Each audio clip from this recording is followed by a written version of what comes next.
Doctor Babasaheb आंबेडकरांचा, doctor Babasaheb आंबेडकरांचा, महात्मा ज्योतिराव फुलेंचा, लोकशाही अण्णाभाऊ साहेबांचा, कर्नल सुरेश पाटील आगे बढ़ो, कर्नल सुरेश पाटील आगे बढ़ो, कर्नल सुरेश पाटील आगे बढ़ो,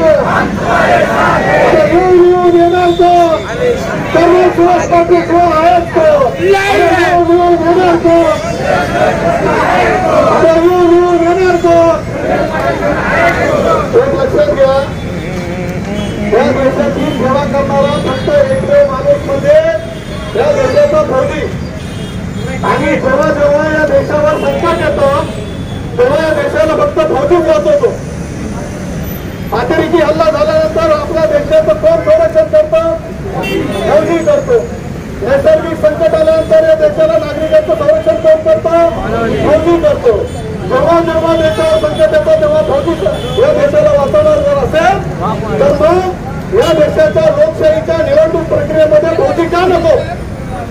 आणि जर फौजी जर या दिल्लीमध्ये जर गेले तर जो काय या देशामध्ये भ्रष्टाचार होतोय, जो काय या देशामध्ये अन्य अत्याचार होतोय त्याला सरळ केल्याशिवाय त्याला बंद करण्यासाठी फौजी गप्प बसणार नाही. कर्नल सुरेश पाटील एकूण संघर्ष करणारे फौजी आहेत. त्यांनी या निवडणुकीमध्ये उभं राहण्याच्या आधीपासून आज तुम्ही ज्या पुणे शहराला जे पाणी मिळत आहे ते कर्नल सुरेश पाटलांच्या परिश्रमाने प्रयत्नाने खडक असल्याच्या डॅम मध्ये पाणी टाकलंय म्हणून आज पुणे शहराला 2 महिने एक्स्ट्रा पाणी मिळालेलं आहे. त्याबद्दल आपण सर्वांनी कर्नल सुरेश पाटलांच्या टाळ्यावरून स्वागत करतो.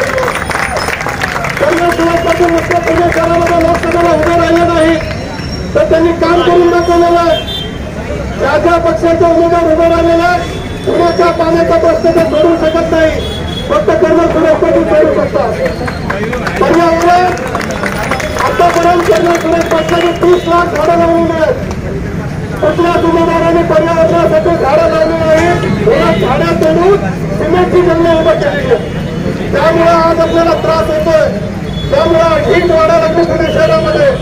कर्नल सुरेश पाटलांना जर निवडून दिल्यानंतर पुणे शहर हिरवगार होऊन जाईल, पुण्याचे प्रश्न सुटतील. असे अनेक प्रश्न सोडवण्यासाठी कर्नल सुरेश पाटील मैदानात नागरिकांच्या सेवेसाठी उभे आहेत. 176 वर्षाचा तरुण कर्नल सुरेश पाटील त्यांचे वय 76 आहे, परंतु तरुणांना लाभेल असं काम कर्नल सुरेश पाटलांचं आहे. आणि म्हणून कर्नल सुरेश पाटलांना आपण दिल्लीमध्ये निवडून दिलं पाहिजे.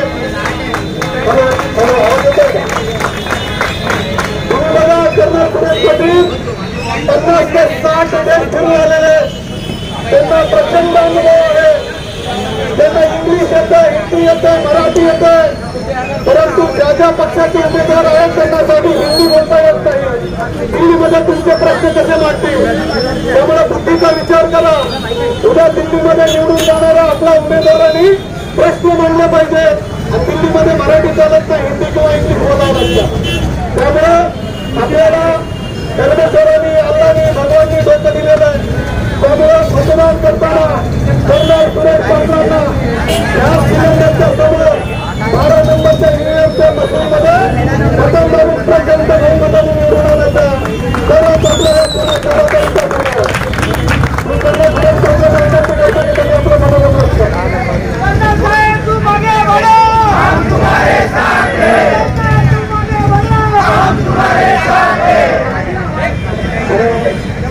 आपल्या सर्वांना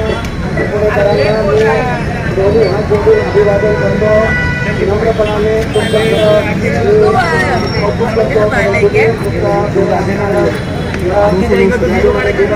आपण पुणेकरांना आपली पत्रिका वाटतात पाऊसमध्ये सगळं क्लास शिकवण्यासाठी आमच्या हमारे एवढी नाही होती है. त्याने आपले सगळं ऐसा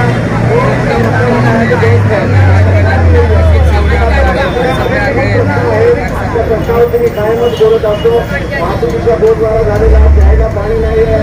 आता आपल्या उशाची 4 धरणं आहे आणि शिवकालीन आणि पेशवेकालीन 20 तलाव आहे आणि सगळे तलावामध्ये नानारोगात टाकून हे तलाव बंद करायचं चाललेलं आहे. अरे पण इथं बोलायला प्यायला पाणी नाही आहे.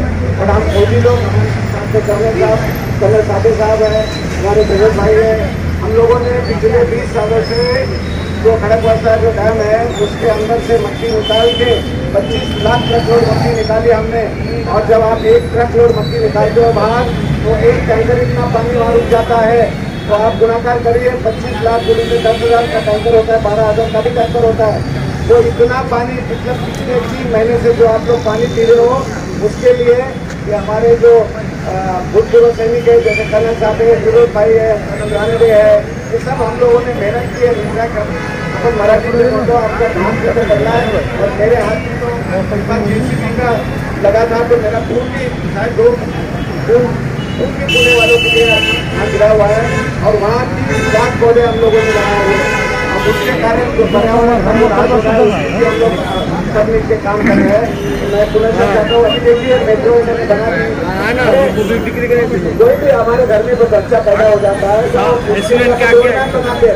5 साल के बाद बच्चे को स्कूल में डालेंगे, 12 साल के बाद अगर लड़की है तो तब ब्याह करना है वो प्लानिंग करते हैं हम लोग.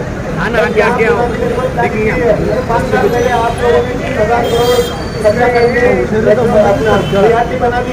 अब आज BRT के आप बस स्टैंडे 80-80 लाख के बस स्टैंडे तोड़ रहे हो और वहाँ ऐसे कॉलम डाल रहे हो कि आपके जैसे हमारे जैसे गरीब बच्चे 1000 हर बन सकते. इतना स्टील और सीमेंट जा रहा है वहाँ पे. और उनको पता है कि मेट्रो में लोग बात बैठने वाले नहीं है क्योंकि इससे पहले कोची, जयपुर, मुंबई और दिल्ली वहाँ लोग ऊपर जाना ही नहीं चाहते. तो उन्होंने क्या किया है कि मेट्रो यहाँ से जाएंगे उसके दोनों तरफ 50 मीटर 4 FSI दिया है. 4 FSI का मतलब अगर छोटा जो बंगला हो या 2 मंजिल बिल्डिंग हो तो वो तोड़ के वहाँ पे 8 मंजिल बिल्डिंग बनेगी. यानी जहाँ 1 कार और 2 स्कूटर होती वहाँ पे 2 कारें और 500 स्कूटर बनना ये लोग ऊपर जाएंगे. हे जे आहे खाद्य वरती मेट्रोला मिळालं रस्त्यावरून जाणार आहे आणि रस्त्याची रिक्षा आणि मोठे मोठे काम मध्ये उपयोग केलेले आहेत. आणि हा काय मूर्खपणा आहे.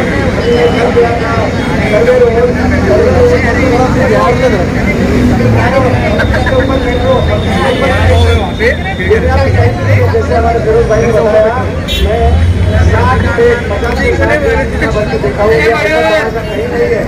और ये क्यों हो रहा है पहले वाले भ्रष्टा में है संभाजी पार्क के पास 10-15 पार्किंग के लिए बना दिया 100 करोड़ खर्चा करके खाली पड़ा हुआ 25 साल से.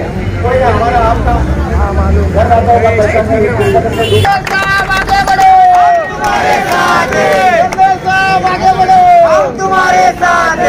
अभी हमारे फिरोज भाई जो हमने एक संस्था शुरू की है छत्रपति शिवाजी मुस्लिम ब्रिगेड, इसके ये अध्यक्ष है. और हम लोग हमारे मुसलमान भाइयों के लिए भी बहुत बड़े पैमाने पे काम कर रहे हैं. हर मस्जिद के बाद हम लोग जाके गुलाब के फूल बांटते रहे. 20 साल शायद आपने से किसी को देखा गुलाब का फूल इंसान में होता है. हाँ, हम मानव छोड़ो अभियान चला रहे हैं. हम चाहते हैं कि भाईचारा हो, प्यार हो, मोहब्बत, इंसानियत हमारे अंदर हो. एक दूसरे के लिए हम लोगों ने रिस्पेक्ट करना चाहिए. तो ये विषय के लिए हम काम कर रहे हैं, पानी के ऊपर काम कर रहे हैं, पर्यावरण के ऊपर काम कर रहे हैं. तो हमेशा आप सभी का शुक्रगुजार हूँ कि आपने मौका दिया. और हमेशा मैं छत्रपति शिवाजी महाराज का परिवार नारायण करता हूँ. और अभी हमारे यहाँ ये मीटिंग का संख्या हो रहा है वालों ने हमको समय दिया है कि 10 मिनिट में काम करो. तर मी पुन्हा एकदा म्हणतो शिवाजी महाराजांचा विजय असो. कर्नल साहब तुम आगे बढ़ो, हम तुम्हारे साथ हैं. कर्नल साहब आगे